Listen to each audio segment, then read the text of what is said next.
bem-vindos ao Eu Leio Gibi. Meu nome é João e este é um vídeo de resenha. Eu separei dois materiais para a gente bater um papo rápido. O primeiro deles é Demolidor, volume 13, publicação da editora Panini em capa cartonada, papel LWC. E é o segundo encadernado da fase do Charlie Soule. Tá? Mesmo que tenha o número 13, é o segundo encadernado da fase do Charlie Soule. No primeiro encadernado, no volume 12, que tem resenha aqui no canal, foi contado que o Demolidor agora voltou para Nova York, está usando um uniforme diferente, é um uniforme escuro, com tonalidades aí entre vermelho e preto. Também agora o Matt Murdock não é mais advogado de defesa, agora ele é promotor.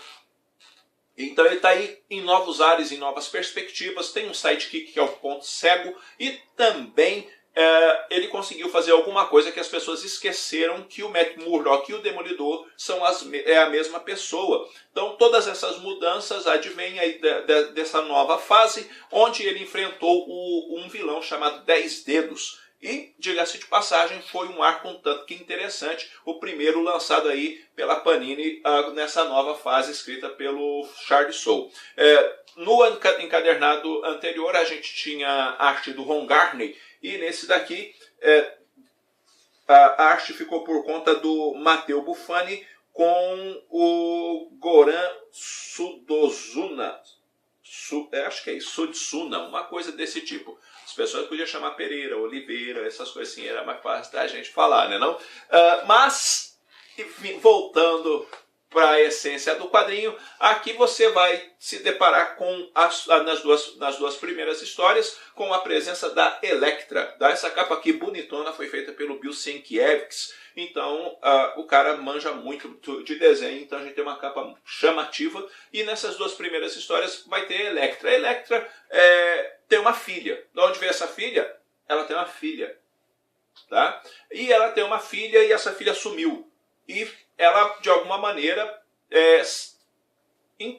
desconfia que o Demolidor é o responsável por esse sumiço. Então ela parte para cima dele. E, obviamente, vai ter quebra-pau, porque ela parte para cima dela. Ela bate para depois perguntar. Né? E aí é revelado, então, essa criança, isso e aquilo. O próprio Demolidor fica com algumas cismas, do tipo, será que essa criança, esse filho não é meu? E por aí adiante. E algumas revelações vão sendo feitas dentro do que pode ser verdade e mentira, algumas suspeitas e coisas desse tipo, dentro desse primeiro micro-arco, por assim dizer, de apenas duas histórias. É uma história que eu diria para você razoável, com uma arte, na minha opinião, também razoável, tá? Não tem um nível do encadernado anterior, então quando você compara é meio complicado, tá?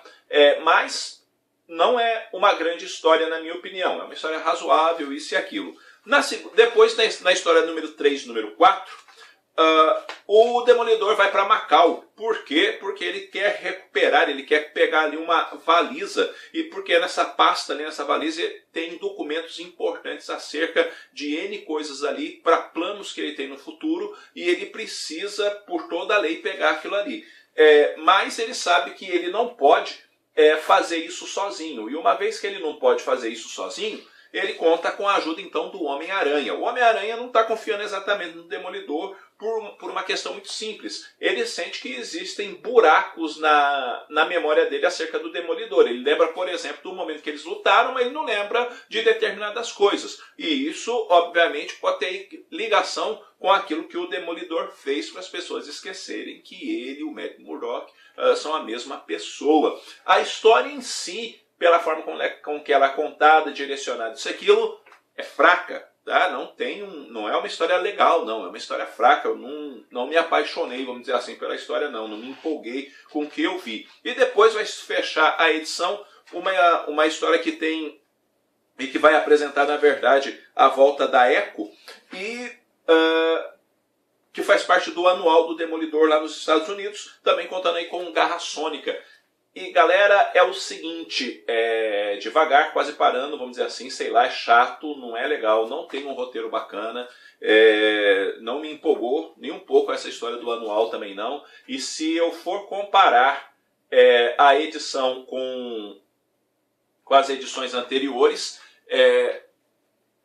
pegando especificamente o material do Charlie Soule, esse cai muito na qualidade e, se comparado com os do Mark Waid, desaba de qualidade. Não é um material do Demolidor, por exemplo, que eu daria na mão de uma pessoa que nunca leu Demolidor. Ó, nunca leu Demolidor? Leia esse encadernado. Eu daria o anterior, mas esse eu não daria. Eu achei muito fraco, fiquei decepcionado com essa edição e, sinceramente, espero que a edição seguinte melhore de qualidade, porque se ficar nesse nível, nós vivenciaremos uma fase ruim do Homem Sem Medo. Eu dou uma nota 6 para esse material e fica aí, né, a questão de que não me agradei muito. Talvez você tenha uma opinião diferente, mas eu não gostei desse material, principalmente porque você vai acabar comparando ou não com a qualidade alta que já há um bom tempo tem, e aqui caiu e caiu muito. O outro material que eu quero conversar com vocês é Não Era Você Que Eu Esperava, do Fabian Tomé, que esse, por sua vez, é publicação da editora Nemo.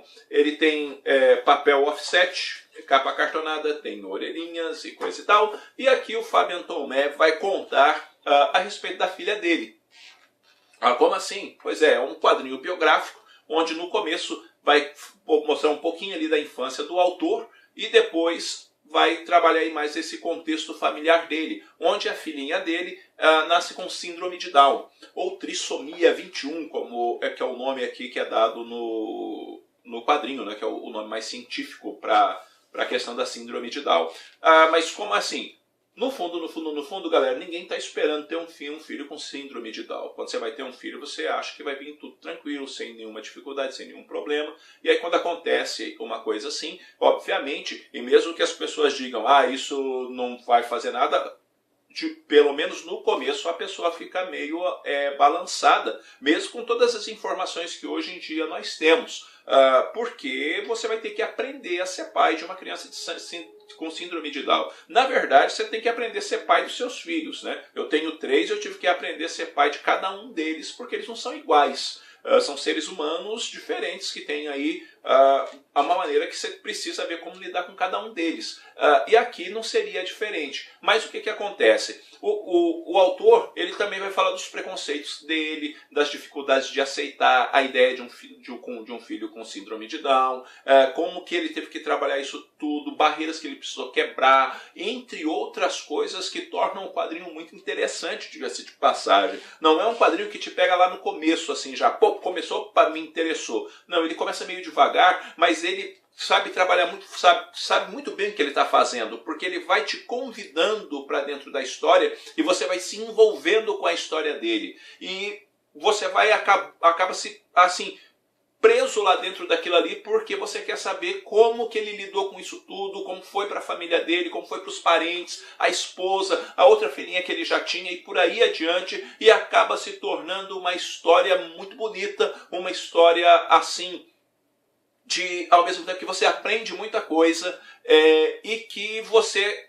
se envolve muito ali naquele âmbito familiar daquelas pessoas. Um quadrinho que eu gostei muito, achei ele assim muito bem desenvolvido, onde também fala, vamos dizer assim, ao coração, vai em vários momentos, principalmente para quem é pai, sabe? Principalmente para quem é pai, você acaba meio que, assim, sei lá,